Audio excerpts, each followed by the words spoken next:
Ayan yung second fan. Once again, good job. Sobrang okay. Dinagdagan natin ng screw. Pinilitan natin ng LC. Inarrange natin align. Bilis natin yung sumakina. Palit capacitor. Ladies and gentlemen, it's brand new again. Oh, parang hindi bumagsak. Puro baranggal kanina yan. Citation. Okay na ngayon. Number 2. O, dapat 3. Maayos. Yes. Plastic that strikes again. Slate.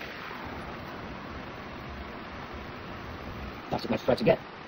Moving on to this fan. Na ano daw ito ng, ng aso kaya nabuhal. Oh, so natanggal to eh. Actually, kinabit ko lang pero isko pa. Ito, kulang-kulang sa tornilyo. Sapa natin. Tapos, nabaling LC niya. Tingnan natin yung yan. Oh, okay, dahil yun, hindi balance. Pero so, ang balak kong gawin, lipat ko muna yung LC nito dito. Para matapos natin kasi ito hindi gumagana yung makina. Okay, let's do this.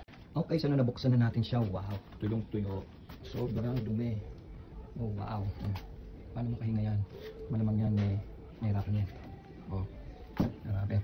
Nilagay ko yung LC. Kumanda naman. May konting vibration. Titignan natin kung pag naibalik natin, aayos siya. Okay, let's do this. Okay, so, kulang ng 2 tornilyo. Okay, alam ko na. Bila ko dati na subukan natin.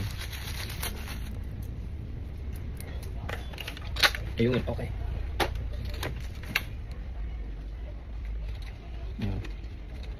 Okay, meron tayong tornilyo. Kabit natin. Unahin mula natin to. Okay, checkin natin yung capacitor nito pero bakit? May kain o may uka. Napasok ba ng daga? Imposible naman yan. Okay, anyway, checkin natin yung capacitor. Okay, ito yung capacitor na lumameasure natin. Bakit mahina ang ikot? Kasi ayaw mag-measure. Ito yung bago, 1.5. Oh, lakas, 1.550. Naka-measure agad. Subukan natin itong luma. Nahirapan siya mag-measure. Isa pa.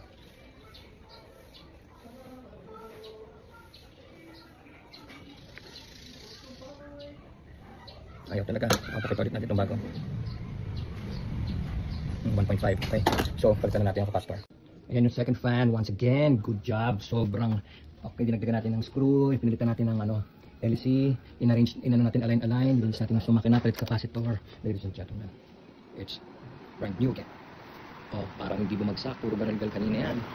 Citation. Okay na ngayon. Number 2. O, dapat 3. Maayos. Yes.